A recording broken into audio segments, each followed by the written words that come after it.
This video is going to be your survival guide on how to actually survive the first month of being a new mum or parent, not with baby routines or baby must-haves, but with actual priorities and tips that generally got me through those first few weeks. So hi, I'm Lottie, a first-time mum who felt completely overwhelmed by the amount of conflicting information out there, so I spent a lot of time researching, reading, and testing in real time so you don't have to. And now I'm breaking down the first month into simple mental and practical tips that makes it feel more manageable for you. So I've separated this out into 5 main parts to make it a little bit easier to understand. First one is resetting your expectations, simplifying the chaos, the newborn night shifts, not pouring from an empty cup, and the emotional whiplash. So let's get into the first one, which is resetting your expectations. Before you can even implement anything practical, I think you need to wipe the slate clean. And by that, I mean getting rid of and letting go of any expectations of what things should look like. For me, one of the hardest points about the first month wasn't necessarily the sleepless nights, but it was the transition between what I expected things to look like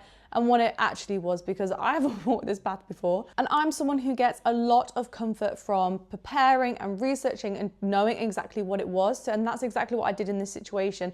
I researched and had an idea of what to expect. For example, I knew that I was probably going to have to wake multiple times throughout the night. Despite this, you truly don't know what you're going to expect until your baby's actually here. And any expectations that you have tend to be built on things that you've seen or heard from your parents, for example. But something to remember is that your parents could have 20 years of parent amnesia. Things have really changed in that time. And they've also experienced something very, very different to what you're also going to be experiencing. I think similarly to social media, this doesn't always show the real and rawness of parenthood, even if they say that they are, because that probably won't film well. It also doesn't really show any of the nuances of parenthood and the individual differences that even go into parenthood as a whole. You also might see someone struggling and then be scared that that's what your first month is going to look like. Or even the opposite, where you see people and their baby just doesn't seem to cry. And both can be someone's reality, so it doesn't necessarily mean that it's going to be yours. You can't always predict what things are going to look like based on what you see, so really try not to compare yourself. And to be honest, your baby doesn't give a Scooby about what your expectations are or what your morning aesthetic routine should look like. A great example of this is that I saw all the time on social media of people swaddling their babies and kind of expected that's what I should do as well for my baby. I think my baby was up for like 4 hours because I was insistent of swaddling him, and the poor guy just wanted his arms out. But with that, it also meant that he kept scratching his face and hooking his eyelid,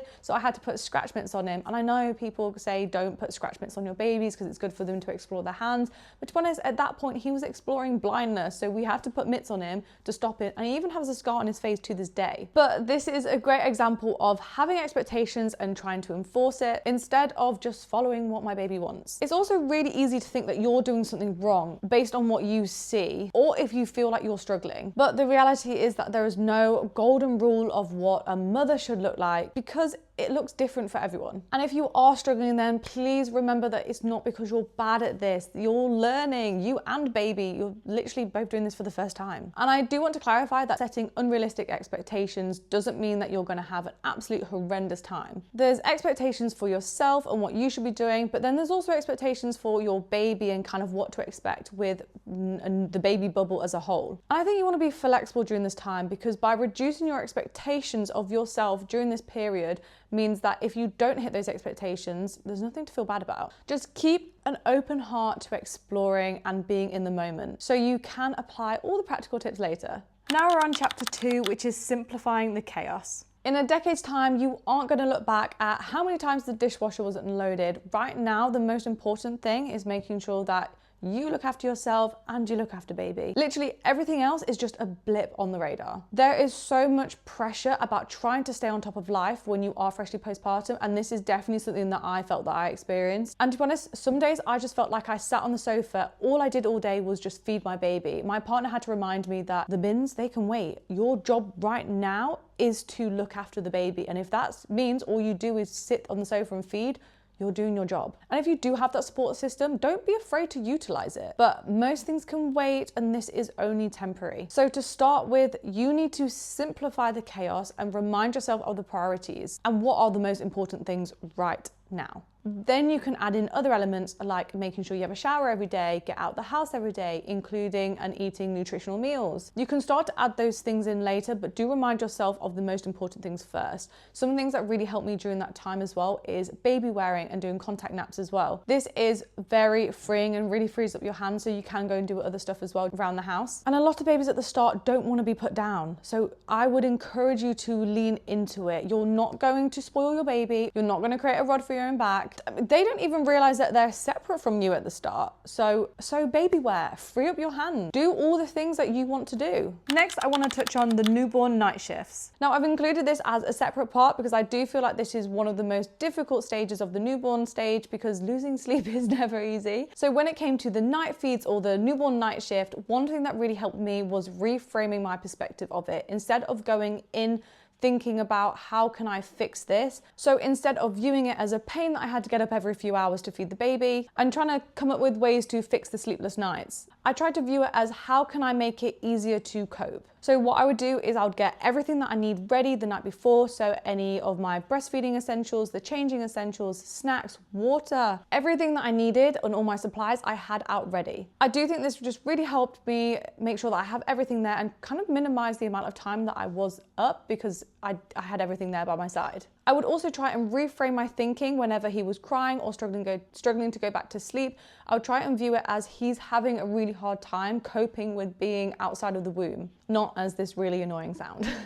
I think for me, changing that perspective really helped reduce that anxiety and not see the crying as a threat. Look, you can't pour from an empty cup, so you need to make sure that you're still looking after yourself. And something that I am going to do next time better with postpartum is that I'm going to make sure that I'm still fueling myself correctly, having high protein snacks and meals and making sure that I'm still looking after myself. I think because ultimately, if I'm fueled right and feeling good in myself, I think it makes it way easier to be a better mum. And if that means meal prepping or having a partner who can take that on, then go for it. But whatever you do, make sure that you're feeling good and right about it. I think also a really big one here is making sure to keep yourself moving. Part of recovery is rest, but I do think including gentle exercises, even if it's just walking, is so important for your recovery. So like going on a gentle walk every day. Not only does this get you out the house and into fresh air, which is great, but it also can generally help promote your recovery. And me, I had a C-section, so this was so important, and I really do think it really helped with my recovery. And don't get me wrong, it can definitely feel really hard to feel like you even have time to find time for yourself. So I feel like it's finding pockets of time where you can fill that with things that make you feel good or things that make you feel better about yourself. And even if that does look different from before, it's just about finding things that feel good for you. And finally, it's okay to feel emotional and overwhelmed and literally every single emotion under the sun. You are experiencing probably one of the biggest changes you'll probably experience in your life, and not just physically, also emotionally as well. And I do want to include that you can absolutely love your baby, but also miss the days where you could sleep for as long as you want. It really doesn't make you a bad person for thinking those things. It is completely normal, and I just wanted to remind you that this is a period of your life that is really, really short. So in a weird way, take it all in, the good and the bad. I think also if you are quite an independent person, this time can be quite difficult because you're now in a position where you're going to have to heavily rely on someone else as well. So again, linking back to if you do have a support system, please don't feel afraid to utilize it. I think something else that I did want to include is that just because something is natural doesn't mean it comes naturally. That's mothering, breastfeeding, into anything else.